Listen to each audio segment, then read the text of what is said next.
Okay, mic check. Everything sounds good? Yeah, levels are perfect. You should move a little closer to the mic, though. Like this? Yeah, that's better. Your voice must be clear for the listeners. All right, I think we're ready. This feels exciting. It does. We've been planning this for a while. Okay, starting in 3, 2, 1. Hey everyone, welcome back to our podcast where we help you improve your English in the most natural and fun way. And today's episode is going to be really interesting because we're not just explaining grammar, we're actually going to use it in real conversation. Exactly. So you should listen carefully, and you must try to notice how we use certain words in everyday situations. Especially auxiliary verbs. Yes, that's our topic for today, auxiliary verbs, and more specifically, should and must. But before we jump into that, let's just warm up with a casual conversation, because real learning happens when you see how language is used naturally. So, how have you been, Bob? I've been good, Jesse, just a bit busy lately. You always say that. You should learn to relax sometimes. I know, Jesse, but this time it's actually important. Oh, really? What's going on? I might have to leave a bit early today. Wait, what? We just started recording. Don't worry, I'll stay for most of it, but I must leave soon. That sounds serious. Why? Tomorrow is my parents' anniversary. Oh, that's so sweet. Yeah, and my sister and I are planning a surprise. That's adorable. You should definitely tell our listeners about this. All right, so basically, we decided that we must make this anniversary really special. Of course. We're going to decorate the house, cook something nice, and buy them a gift. That sounds perfect. You should record their reaction. That's actually a good idea. So you're going to the market after this? Yeah, we must go today, otherwise we won't have time tomorrow. Makes sense. You know, I've always found your parents' story interesting. Yeah, Yeah, they're from different countries, right? they are. You should tell our audience about it. It's actually inspiring. All right, so my parents met during a university exchange program. That already sounds like a movie plot. It kind of is. My father had gone abroad for studies, and my mother was studying there already. And then? They were in the same class, but at first they barely talked. That's surprising. Yeah, but then they got assigned to the same group project. That's always how it starts. Exactly. They had to spend a lot of time together discussing ideas. Did they get along immediately? Not really. They disagreed a lot. That's funny. Yeah, but over time, they started understanding each other. That must have been difficult considering different cultures. It was. They had different habits, different ways of thinking. But they made it work. They did. And that's something we should all learn. Communication matters. That's actually a great transition into today's topic. Exactly what I was thinking. So, let's talk about auxiliary verbs. All right. So, first of all, what are auxiliary verbs? They're helping verbs, right? Yes, they help the main verb in a sentence. Like is, have, do, and also modal verbs like should and must. Exactly. So let's focus on should and must. Good idea. I always get confused between them. That's very common. So, listeners, you should pay attention here because this is important. And you must understand this if you want to sound natural in English. All right, so let's start with should. Okay, Should is used for advice, suggestions, or recommendations. so it's not very strong. Right, it's not a command, it's more like guidance. Example. You should drink more water. That sounds like advice. Exactly. Another one, you should study regularly. That's something I should follow. Yes, you should. Okay, now what about must? Must is stronger. It shows obligation or necessity. So it's like something you have no choice about. Exactly. For example, you must wear a seatbelt. That's a rule. Yes. Another example, I must finish this work today. That sounds urgent. It is. So the difference is strength. Yes, should is soft advice, must is strong obligation. Can we use them in daily life? Of course, let's give some real life examples. Okay, You should call your parents. that's advice. You must submit your assignment before the deadline. That's compulsory. Exactly. What about negative forms? Good question. Should not or shouldn't means something is not recommended. Like, you shouldn't skip meals. Perfect. And mustn't means something is prohibited. Like, you mustn't use your phone during the exam. Exactly. That's a strong rule. Yes. Can should also express expectation? Yes. For example, the train should arrive at 6 p.m. So it's likely but not guaranteed. Exactly. And must? Must can express strong certainty. Example. He must be tired. So you're almost sure. Yes. This is actually very clear now. Good. Now let's practice. Yes, practice is important. Listeners, you should try this with us. And you must not skip this part. Okay, I'll start. I should exercise daily. Good. I must complete my work. Perfect. You should read books. Nice. You must follow rules. Excellent. My turn. We should be kind to others. Good. We must respect time. Nice.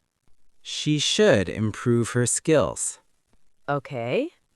She must attend the meeting. Clear difference. Let's make it more interactive. All right. Situation, someone is unhealthy. You should eat better. Good. Now a strict rule. You must not smoke here. Perfect. Your turn. You have a test tomorrow. I must study tonight. Good. Giving advice to a friend. You should relax. This is fun. It is. I think our listeners are learning a lot. I hope so. After a short while. Okay, we're back again. Same setup, same day, same topic. But this time, we're going deeper. Yeah, because one episode is never enough when it comes to learning English properly. Exactly. And honestly, after recording the first part, I felt like we should explain even more. I agree, because understanding should and must is not just about definitions. You must know how to use them naturally. See, you just used must perfectly. That's the idea. All right, so listeners, if you've heard our first part, you should already have a basic understanding. And if you haven't, you should definitely go back and listen to it first. Yes, because we're not starting from zero now. We're building on it. So let's begin with something more advanced. Let's talk about situations where people confuse should and must. Oh, yes, that happens a lot. For example, many learners say, I must go to the gym. That sounds fine, though. It is correct, but sometimes it sounds too strong. So what should they say?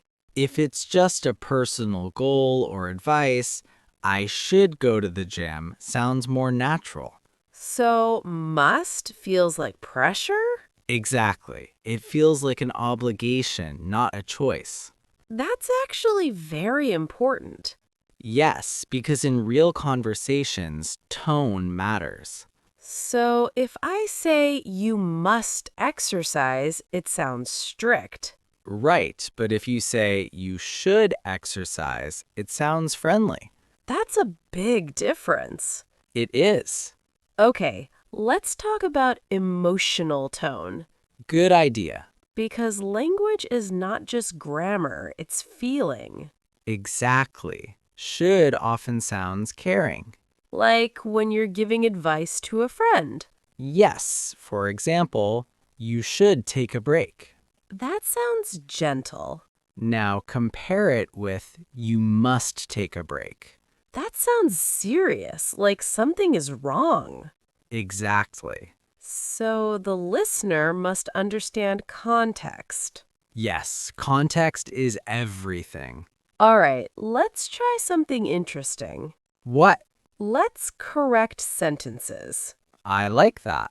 Okay, sentence, you must drink more water. Friend talking casually. I would change it to you should drink more water. Good, because it's advice, not a rule. Exactly. Next, students should wear uniforms in school. Depends. Why? Because if it's a rule, then must is better. So students must wear uniforms. Yes, That's clearer. exactly. This is getting interesting. Let's go deeper. I'm ready. Let's talk about should have and must have. Oh no, this sounds complicated. It's not, don't worry. Okay, explain slowly. Should have is used for regret or something that was a good idea in the past. Example? I should have studied more. That sounds like regret. Yes, it means you didn't study, but it would have been better if you did. Oh, Another one, you should have called me. that sounds emotional. Exactly. Okay, what about must have? Must have is used for strong assumptions about the past. Example? He must have been tired. So you didn't see it, but you're sure. Yes. That's actually cool. Let's compare. I should have gone, regret. I must have gone, doesn't really make sense in the same way. So they're very different. Yes, completely different meanings. Okay, let's practice that. All right. I didn't bring an umbrella. It rained. I should have brought an umbrella. Perfect. Now my turn. Okay, he is sleeping all day. He worked all night. He must have worked all night. Good. This is fun. See, learning can be fun. Let's make it more real. Go ahead. Situation. You ate too much junk food. I should have eaten healthy food. Good. Situation, lights are off, door is locked. They must have left. Perfect. I feel like I'm improving. You are. Okay, now tell me something. Yeah? In daily life, when do you personally use must? Honestly, not very often in casual speech. Really? Yeah, people often replace must with have to. Oh, yes, I've heard that. For example, instead of saying I must go, People say, I have to go. That sounds more natural. Exactly. So should we avoid must? Not avoid, but understand where it fits. Okay. Must is still used for strong feelings, rules, or emphasis. Like, you must see this movie. Yes, that's a great example. That's not a rule, but strong recommendation. Exactly. So must can also show excitement? Yes. That's interesting. Language is flexible. Let's do a rapid practice. All right. Advice to a friend. You should try this. Strong suggestion. You must try this. Rule. You must follow instructions. Regret. I should have listened. Assumption. She must have forgotten. Perfect. You're getting fast. I'm enjoying this. That's important. Okay, let's talk about mistakes learners make. Good idea. First mistake, using must too much. Yes, it can sound too strict. Second, not using should enough. Exactly. Third, confusion in past forms. Should have versus must have. Yes. Another mistake is using must not incorrectly. How? People think must not means don't have to, Oh. but must not means prohibition. So what is don't have to? It means something is not necessary. Example? You don't have to come. That means optional. Yes, But you must not come means you are not allowed. exactly. That's a huge difference. Very important. Let's practice that. Okay. You don't have to wake up early. Optional. You must not wake up early. That sounds like a rule. Yes. Good. I think listeners should note this carefully. They must understand this clearly. Nice. Thanks. Okay, before you go, Yeah, I was just thinking about that. we still have time. A little. Let's do one last practice round. Let's make it interactive. All right. I'll give situations. You respond with both should and must. Challenge accepted. Situation. Health advice. You should eat vegetables. You must avoid harmful food. Good. Next. School rule. You should be punctual. You must follow rules. Nice. Your turn. Okay. Situation. Exam preparation. You should revise daily. You must complete your syllabus. Perfect. Situation. Travel. You should carry essentials. You must carry your ID. That's realistic. Exactly. Okay. Now I think you really must go. Yeah, I should leave now if I want to reach the market on time. See? Both used naturally. Exactly. Before you go, one last thing. What? You should make your parents smile tomorrow. I will. And you must not forget to tell me everything. I won't. Good. This was a great second part. And we might have a third part. We probably should. We definitely should. All right, I really must go now. Go, and good luck with the surprise. Thanks, Jesse. Bye. Bye.